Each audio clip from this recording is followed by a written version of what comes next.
ഈ എന്താ പറയുക, നമ്മൾ വീട്ടിലൊരു കലഹമൊക്കെ നടക്കുന്ന സമയത്ത് അച്ഛനമ്മമാരെ തമ്മിൽ കലഹം നടക്കുമ്പോൾ ഈ ചില കുട്ടികളുണ്ട്, ഈ വെകിളി പിടിച്ച കുട്ടികൾ, ഇവർ വന്ന് ഈ അച്ഛൻ്റെ മുണ്ട് പിടിച്ച് അച്ഛാ അച്ഛാ എനിക്ക് കൂട്ടർ വാങ്ങിച്ചു തരുമോ എന്നൊക്കെ ചോദിക്കും ഇതിൻ്റെ ഇടയിൽ. അപ്പം മിക്കവാറും ഞങ്ങളെ കാലുകൊണ്ടൊരു തൊഴിയാണ് കൊടുക്കാറുള്ളത് ആ സമയത്ത്, കാരണം അതിൻ്റെ ഇടയിൽ വന്ന് കയറുന്നുണ്ട് അവിടെ എന്താണ്. അപ്പം അതുപോലെ ഇവിടെ ഈ നമ്മുടെ സന്ദീപ് ജി എനിക്ക് തൃശ്ശൂർ വേണം എന്നും പറഞ്ഞതിൻ്റെ ഇടയിൽ ചെന്ന് അടുത്ത നിയമസഭാ ഇലക്ഷനിൽ, അതായത് ഇവിടെ അപ്പോൾ വി ഡി സതീശൻ പറഞ്ഞത് ഇവിടെ ആന മാറിപ്പോയപ്പോഴാണ് നിന്റെ കോണവൻ പറയുക അദ്ദേഹം പറഞ്ഞുകൊണ്ട് വരുന്നതെന്ന് പറഞ്ഞ് ഓടിച്ചു വിട്ടെന്നൊക്കെ കേൾക്കുന്നത് എന്താണ്?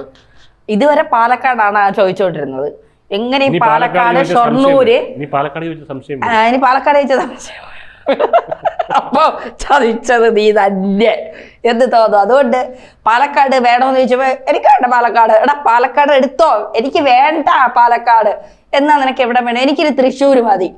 ഇനി സുനിൽകുമാറും സുരേഷ് ഗോപിയും പ്രതാപനും നിൽക്കുന്നതിൻ്റെ ഇടയിൽ ചെന്ന് കയറാൻ വേട്, ഇനി എനിക്ക് തൃശ്ശൂർ മതി എന്ന് പറഞ്ഞ് ഇപ്പൊ തൃശ്ശൂരിന് വേണ്ടിയുള്ള പിടിവലികളാണ് നടക്കുന്നത്.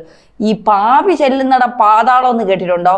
ആ അവസ്ഥയാണ് ഇപ്പോ കോൺഗ്രസിന്. അദ്ദേഹം എങ്ങനെയാണ് തൃശ്ശൂർ ചോദിക്കുന്നതെന്നുള്ളതാണ് എനിക്ക് മനസ്സിലാവാത്ത കാര്യം. കാരണം സുരേഷ് ഗോപിയുടെ കീഴിൽ ഒരു പ്രവർത്തിച്ചിട്ടുള്ള BJP പ്രവർത്തകനായിരുന്നു സന്ദീപ് വാര്യർ വയനാട്ടിലൊക്കെ.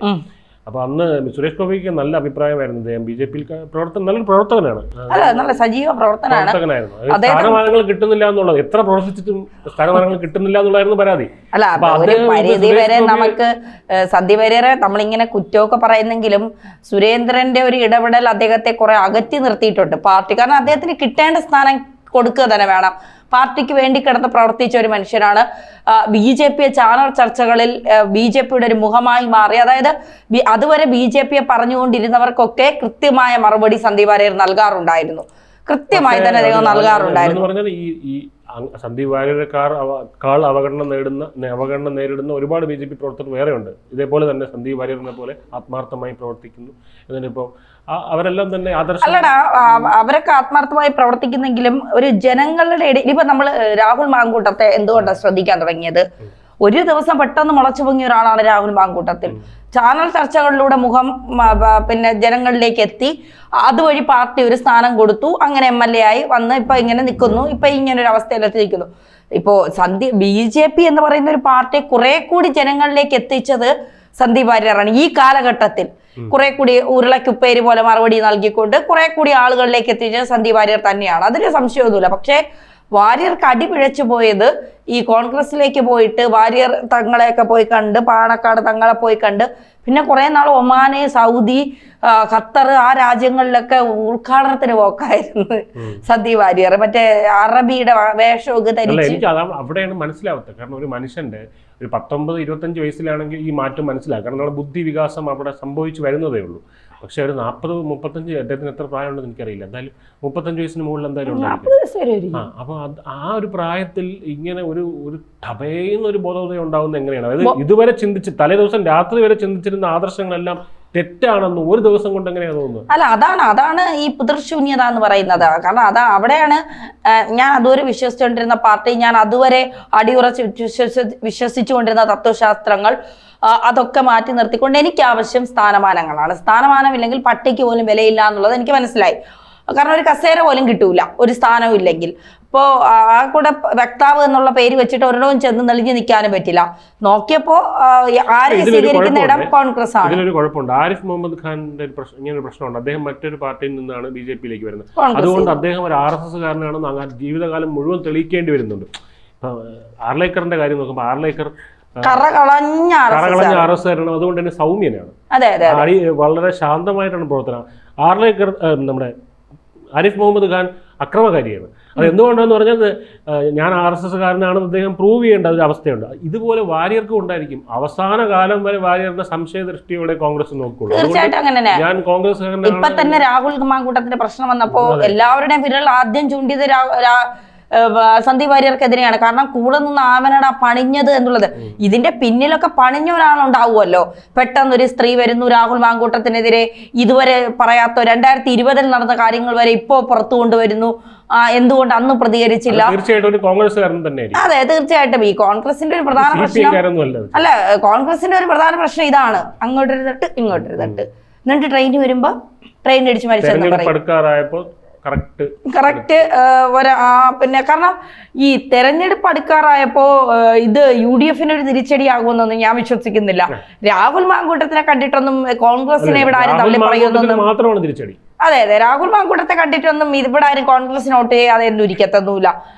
പിണറായി സർക്കാർ ഇറങ്ങിപ്പോണമെന്ന് കേരളത്തിലെ ജനങ്ങൾ ആത്മാർത്ഥമായി ആഗ്രഹിക്കുന്നുണ്ടെങ്കിൽ തീർച്ചയായിട്ടും അവരെ കോൺഗ്രസിന് തന്നെ കൊണ്ടുവരും. പിന്നെ ഇനി മുഖ്യമന്ത്രി കസേരയ്ക്കുള്ള അടിപിടിയാണ് ഇനി നമ്മൾ കാണാനിരിക്കുന്നത്.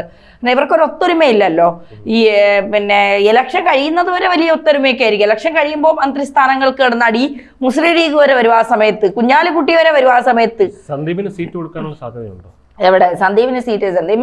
സന്ദീപ് സീറ്റും നമ്മുടെ നന്ദകുമാർ സാർ പറഞ്ഞത് 2 കോടിയും സീറ്റും ഉറപ്പിച്ചിട്ടാണ് കോൺഗ്രസിലേക്ക് വന്നതെന്നാണ് പറയുന്നത്. സത്യമാണോ ആരോപണങ്ങളാണോ എന്ന് നമുക്കറിയില്ല. പക്ഷെ അങ്ങനെയാണെങ്കിൽ തീർച്ചയായിട്ടും സന്ദീപ് വാര്യർക്ക് സീറ്റ് കൊടുത്തില്ലെങ്കിൽ സന്ദീപ് തുറന്നു പറയാൻ പോകുന്ന കാര്യങ്ങളൊക്കെ ഇനി എന്തൊക്കെയായിരിക്കും. കാരണം രാഹുൽ മാങ്കൂട്ടത്തിനോടൊപ്പം നിന്നു, ഷാഫി പറമ്പിലിനോടൊപ്പം നിന്നു, അബിൻ വർക്കിയോടൊപ്പം നിന്നു, മറ്റു കുറെ നേതാക്കന്മാർ, ഇവരുടെയൊക്കെ രഹസ്യം ഇയാളെ ചോർത്തിയിട്ടുണ്ടോ എന്ന് എങ്ങനെ അറിയാം? ഇനി ഒരു പാർട്ടിയും കൂടെ ഉള്ളു പോവാൻ. CPM ആണ് അവിടെ അവർ കയറ്റൂല. ആദ്യം ശ്രമിച്ചത് CPM-ലേക്കാണെന്നാ കേൾക്കുന്നത്. ഓട്ടിച്ചുവിട്ട് അവർ പറഞ്ഞു ഈ ഏരിയയിൽ ഇനി കണ്ടുപോകരുതെന്ന് പറഞ്ഞ്. പിന്നെ ഇനി പുതിയ പാർട്ടി അൻവറെ പോലെ ഉണ്ടാക്കാൻ സാധ്യത ഉണ്ടോ? അത് എനിക്ക് അത്ര ഇതായിട്ട് തോന്നുന്നില്ല. അൻവറിന്റെ സ്വാധീനമൊന്നുമുള്ള ആ വ്യക്തിയൊന്നുമല്ല ഈ പറയുന്ന ആള്. നല്ലൊരു പ്രവർത്തകനാണ്. പക്ഷെ അൻവർ ഒറ്റയ്ക്ക് 20,000 വോട്ട് നേടിയില്ലേ? 20,000 വോട്ട് നേടി, 19,000 മുകളിലോട്ടോ. ഈ സന്ദീപ് വാര്യർ എന്തുദ്ദേശിച്ചാണ് ഈ തൃശ്ശൂര്? കാരണം പിന്നെ സുരേഷ് ഗോപി പറയുന്നത് പോലെ ഈ കൈകളല്ല ശുദ്ധം, ഈ ഹൃദയമാണ് ശുദ്ധം. എന്റെ കൈകൾ ശുദ്ധമാണെന്നല്ല പറയുന്നത്, എന്റെ ഹൃദയമാണ് ശുദ്ധം എന്നാണ് പറയുന്നത്. അദ്ദേഹം കൈകൾ, ഒരു രാഷ്ട്രീയ പ്രവർത്തകന്റെ കൈകൾ എപ്പോഴും മലിനമായിരിക്കും. കാരണം അത് ജനങ്ങൾക്കിടയിൽ ഇറങ്ങി പ്രവർത്തിക്കുന്ന പാവപ്പെട്ടവന്റെ കണ്ണീരൊപ്പുന്ന കൈകളാണ്. അത് ശുദ്ധമായിരിക്കും. സുരേഷ് ഗോപി പറഞ്ഞത് തന്നെയാണ് സത്യം, ഹൃദയമാണ് ശുദ്ധം. അദ്ദേഹം പറയുന്ന ഇന്റൻഷൻ ആരും നോക്കാറില്ല. പറയുന്ന വാക്കുകളിലുള്ള തെറ്റ്, വാക്കുപിഴ, ഉയർന്ന ജാതിക്കാരൻ, താഴ്ന്ന ജാതിക്കാരൻ, ആ പറയുന്നത് തെറ്റ്, ഉദ്ദേശിക്കുന്നത് എന്താണെന്നുള്ളത് മാത്രം നോക്കിയാൽ മതി. പകരം ഉയർന്ന ജാതിക്കാരൻ, അതെന്താണ് ഉയർന്ന ജാതിക്കാരൻ, അവിടെ ഉദ്ദേശിക്കുന്നത് എന്താണെന്നുള്ളത് നോക്കിയാൽ പോരെ. ബാക്കി കയറി പിടിക്കേണ്ട കാര്യമുണ്ട്. ബ്രാഹ്മണൻ, എനിക്ക് അടുത്ത ജന്മത്തിൽ പറഞ്ഞത് ശബരിമലയുടെ തന്ത്രിയാവാൻ ആ ഒരു വിഷയമാണ്. ശബരിമലയുടെ തന്ത്രിമാര് ബ്രാഹ്മണരായിരിക്കും. അപ്പൊ ശബരിമലയുടെ തന്ത്രി ആവാൻ വേണ്ടി ആണ് അദ്ദേഹം പറഞ്ഞത് അടുത്ത ജന്മം ബ്രാഹ്മണനായി ജനിക്കണമെന്ന്. അല്ല അതിലിപ്പോ എന്തുവാ അടുത്ത ജന്മം ബ്രാഹ്മണനാവണം എന്ന് പറഞ്ഞാൽ എന്താ തെറ്റിരിക്കുന്നത്? നമുക്ക് ഓരോരുത്തർക്കും ഓരോ, ഇപ്പൊ നിനക്ക് ഇഷ്ടമുള്ളതായിരിക്കും. എനിക്ക് അടുത്ത ജന്മത്തിൽ ഞാൻ ആരാവണമെന്ന് എനിക്ക് ആഗ്രഹമുണ്ട്. ആ ആഗ്രഹത്തെ നിനക്ക് തള്ളി പറയാൻ കഴിയുമോ? അത് എന്റെ ആഗ്രഹമല്ലേ. ബ്രാഹ്മണൻ എന്ന് പറഞ്ഞ ജാതിയാണല്ലോ. അപ്പൊ ആ ഒരു ഉയർന്ന ജാതിയിൽ ജനിക്കണം എന്നുള്ളത് ജാതീയ ചിന്തയാണെന്നുള്ളത് പറഞ്ഞു. പക്ഷെ സുരേഷ് ഗോപി അത് പറഞ്ഞ പശ്ചാത്തലം മനസ്സിലാക്കണം. അതായത് ശബരിമലയിൽ അവിടെ ബ്രാഹ്മണന്മാർക്ക് മാത്രമേ പൂജാരിയാകാൻ കഴിയുള്ളൂ, തന്ത്രിയാകാൻ കഴിയുള്ളൂ.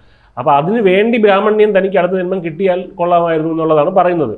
നമ്മൾ പറയില്ലേ അടുത്ത ജന്മം ഗാനഗന്ധർവനായി ജനിക്കാൻ പറ്റിയിരുന്നെങ്കിൽ എന്ന് പറയുന്ന അതുപോലെ അദ്ദേഹം ഒരു ആഗ്രഹം പറഞ്ഞാണ്. അതിനെ വളച്ചൊടിച്ച് അതെ. എന്തായാലും സന്ദീപ് വാര്യർ തുടങ്ങി സുരേഷ് ഗോപിയിൽ എത്തി നിൽക്കുന്നുണ്ടെങ്കിലും സന്ദീപിനെ കോൺഗ്രസിന് ചുമക്കുമെന്ന് തോന്നുന്നില്ല. എവിടെയൊക്കെയോ ആർക്കൊക്കെയോ ഇട്ട് പണി കൊടുത്തിട്ടുണ്ടെന്ന് കോൺഗ്രസിന് ഒരു വിവരം കിട്ടിയിട്ടുണ്ട്. ഒന്ന് സൂക്ഷിച്ച സന്ദീപേ.